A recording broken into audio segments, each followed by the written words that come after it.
Hi, Curious friends. I just had that time to film a video tonight while waiting for my laundry. So, in this video, I decided to discuss my third quarter lineup for 2022. It's sort of a trial for me after deciding a major change in what planners to use. Before, I had two A5 planners, a Kinber Weekly for my task or to-dos, and the Take a Note planner in A5 for my reflection journal. I decided to make a change because having two A5s in full year journal is quite heavy for me. That's why I always leave my reflection journal at home since I needed the to-do list weekly journal at work.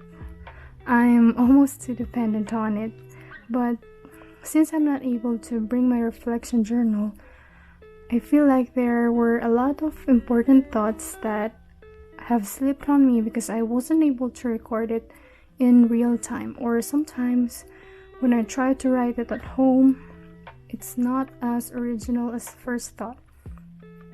It leaves me feeling sort of handicapped, just something's missing, something like that. That's why I'm kind of troubled by it. And then the solution I've thought of is having a travel size journal, both for work and personal journal, and a reflection journal that I could bring every day. The idea grew on me after I experimented with this Hobonichi A6 Weekly supplement, which I previously used as a motivation journal. So these were just the contents of it.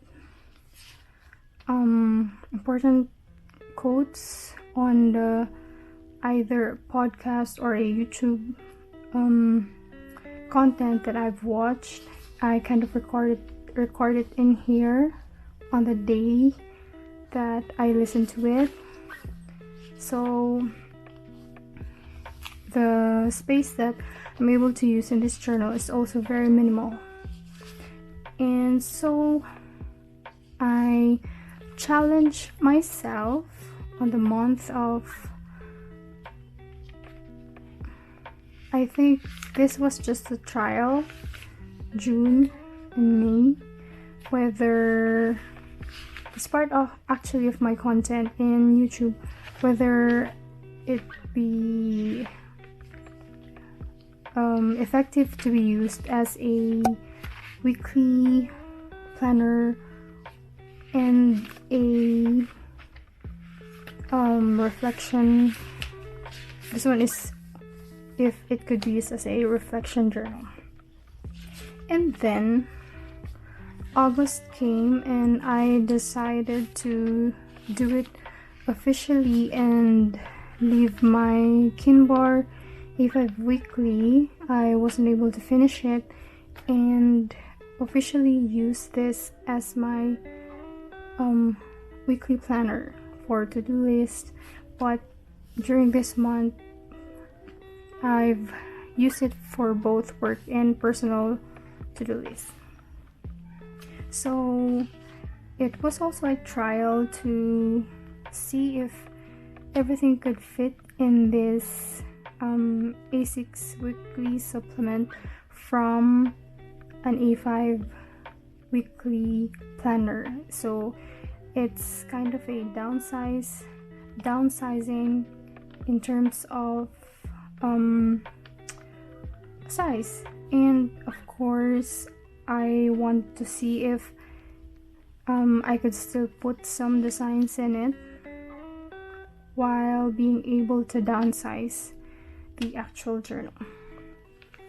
Then, having used it for a month, gave me the confidence that it was doable. That's why yes, in August I transitioned this planner from a motivation journal and sort of a tracker to a weekly task journal, and this was my official week planner starting August.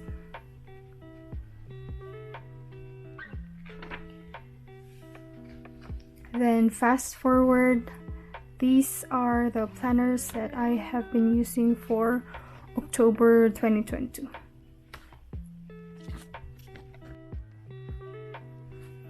For my work planners, I use the Undated monthly planner to partner with my work weekly planner, since I figured that I needed a separate personal to-do list from my personal to-do list. So it means I would have a separate calendar and weekly planner for both functions. It is for me to have an easier look at the calendar, and I don't need to sift through it which are pertaining to work or not. That's why I needed 2 calendars for the different functions. And you might be wondering why I needed a calendar for both. For me, looking at a calendar tells me immediately how many days I have left to finish a task in a specific month. Therefore, I can immediately make adjustments with the guidance of the calendar. Whereas when I'm just listing the task, I might not be able to estimate my time in a month because it's not seen in just one glance in a calendar format. Then, because I segregated my personal to-do list or task, I have an extra space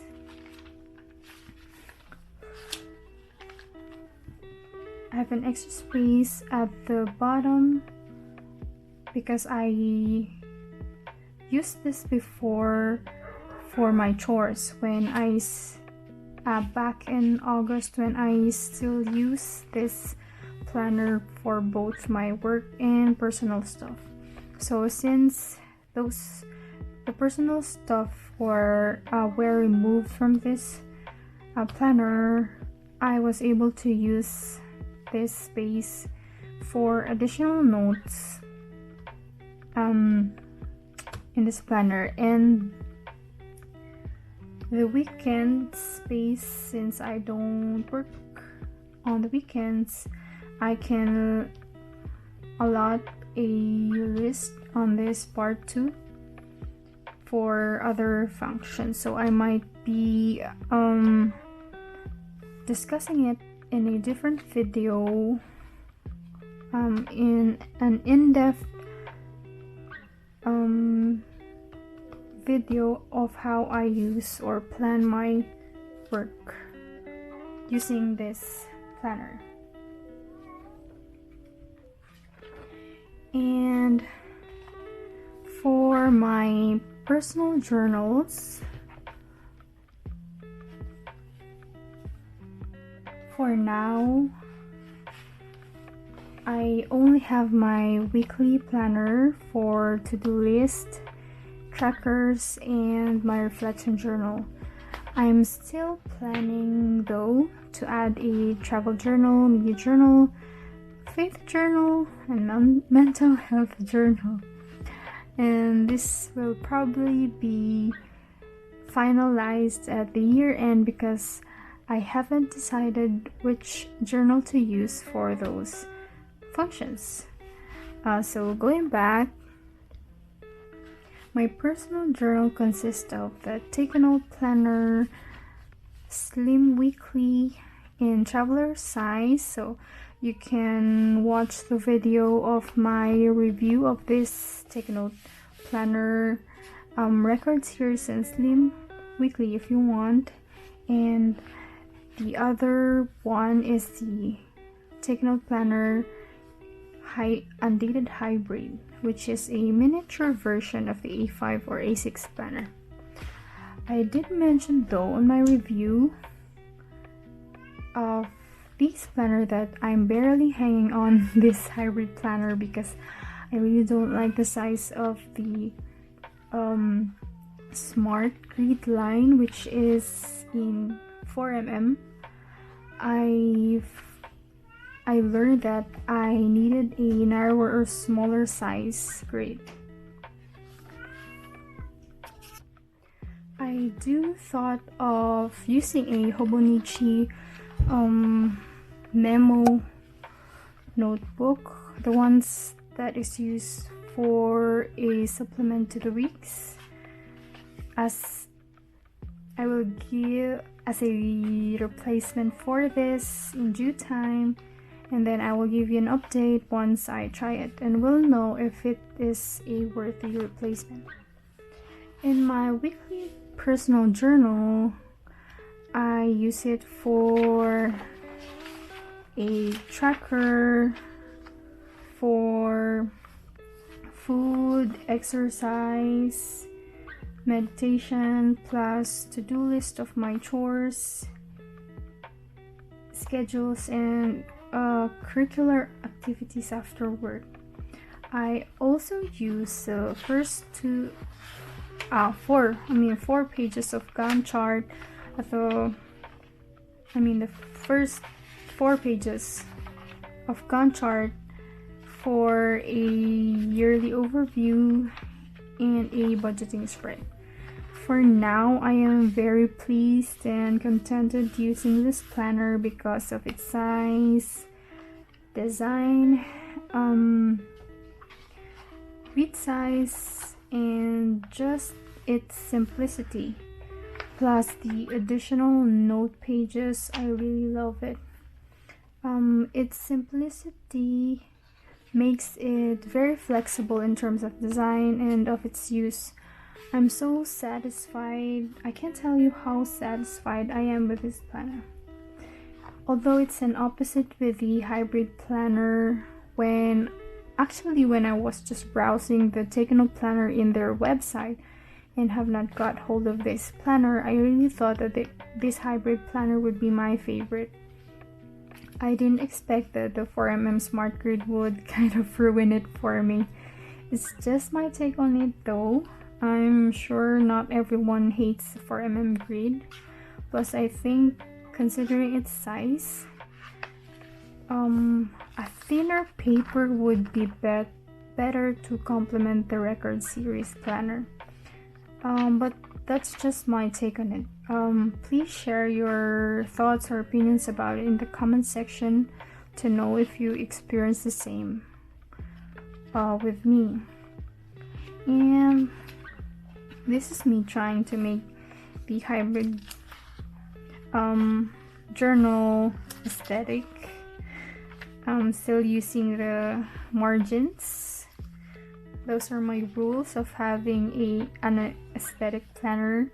You can check it out on my other videos of how I make my planner aesthetic.